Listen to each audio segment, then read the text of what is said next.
Hello, this is Christy Jo Block with Edina Realty. This is another edition of Block Foundations, and today I'm talking to two gentlemen from Spicer, Minnesota. They own an isthmus on Lake Florida. It's 4 acres, about 510 feet of lakeshore. It's a beautiful property and it is for sale. And I'm going to ask them some questions, some history about the property and some interesting facts. So, without further ado, I'm going to introduce Robert and Jarl Sogi. So Jarl and Robert Sogi are brothers from Spicer, Minnesota, and they own this 4-acre isthmus on Lake Florida, Spicer. And I just wanted to ask you guys, can you give me some history on it? Anything interesting about the property? When you owned it? What you foresee you would use it as, things like that? Well, that property is raw property. It's never been built on that I know of. It's been in our family for a number of years. It was in our, some friends of ours own that property, and they had it for close to 100 years. Wow. And they used it as a woodlot. And back in the day, they cut wood over there in the wintertime and took it by horse and sleigh across the lake. And they had a farm place just a couple miles from there, and that's where they cut all their wood. There's lots of trees there. There's oaks. There's a different variety of trees there. The view is just absolutely wonderful. If you want to look at Lake Florida, you can look at it. There's a high hill there. You can see the majority of the lake. You can't see to the southwest as good as you can see the rest of the lake. Looking at it the other way to the south, you're looking towards the Environmental Learning Center and across a slough area, which is absolutely beautiful. And we know that that'll never be built on.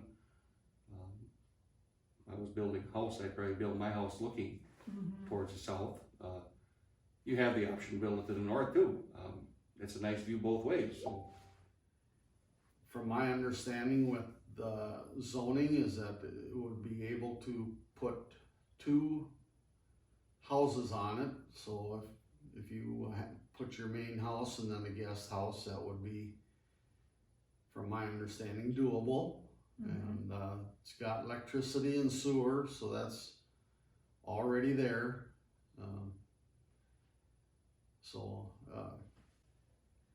But we're getting up into the age where things are kind of changing and we don't have the time and stuff to go out there ourselves, and we would really like to see somebody young with a family that enjoys the outdoors and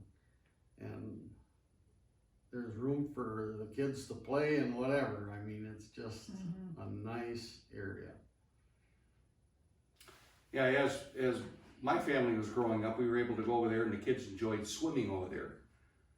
It's rocky, but there's also some sand areas, and makes it nice for swimming and whatever you're doing there. It's not real deep, so you can go and walk. The little kids can walk around there without going over their neck right away.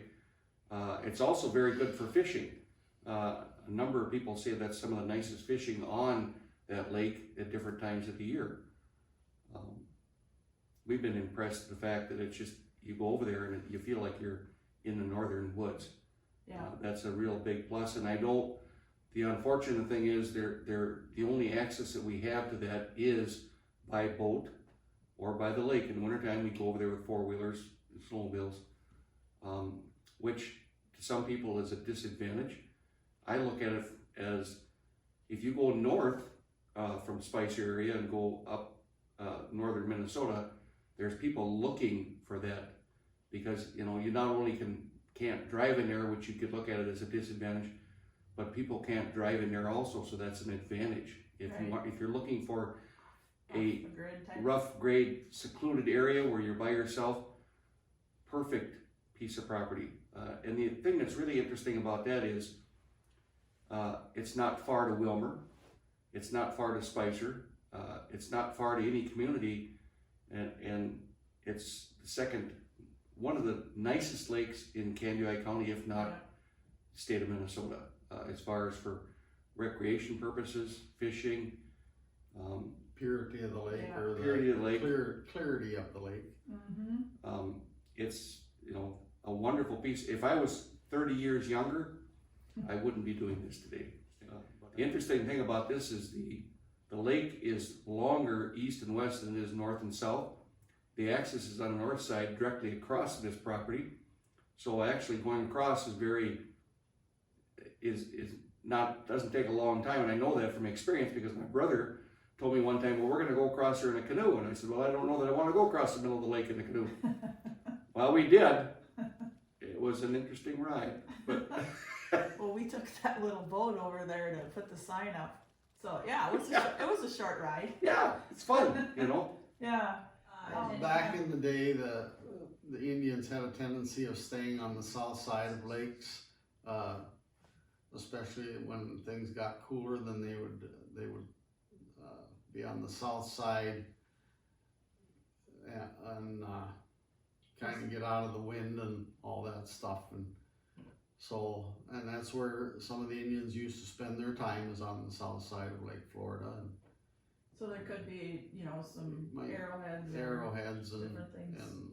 remnants of that. So there's a lot of history just in Kansas County and out in that area. And Okay. you're not too far from the Glacial Ridge Trail, which is a very interesting drive if you ever take it. And it's just pretty area. Mm-hmm. You know, we're from the area here, and as growing up, I talked to a friend of mine that lived right in that area, and he referenced that property as, oh, when we were kids, we just loved it over there. We had trails, because there are people that would walk. They could walk through that area.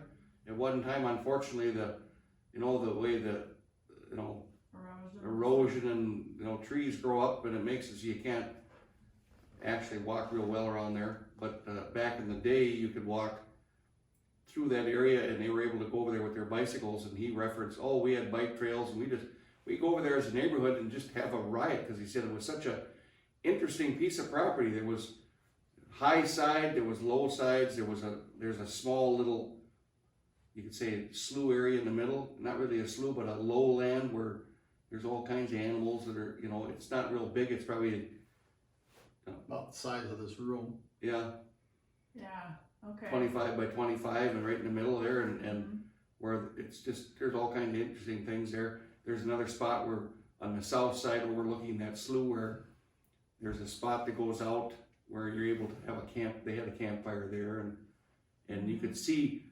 That's the interesting thing there. You could also look at the slough side from that point. Out on that point, you could look both, east and west and south, and that's a beautiful view. Like I said before, if I was building a house, that's where I'd be looking at. I would like to comment that we've been working with Christy Block for on different projects, and she is a very good realtor. She's very knowledgeable, and she's good to work with, and she has good ideas, and she booms with. She has her own thoughts about different things. You can watch her. This property would be good for this, and I know that if she owned a property, she'd be pretty excited about that too. So it's just a nice piece of property, isn't it? It is, absolutely. And it'd be wonderful for the right person to buy it. yeah, It's perfect. It's like off the grid type of living if you want a private property like you guys have talked about. And it's on one of the nicest lakes, like you said, in Minnesota. So. and you'll never get flooded because it's all higher than, Right. Yeah. There is parts of that bank that are quite high, so it's pretty steep on one side, but there's a low spot to the south that we had the dock down there and was able to go in and out pretty easy, and I think if you were the right person and the right creativity, right, you could make yourself a pretty nice place, and you don't have to drive 200 miles to get there.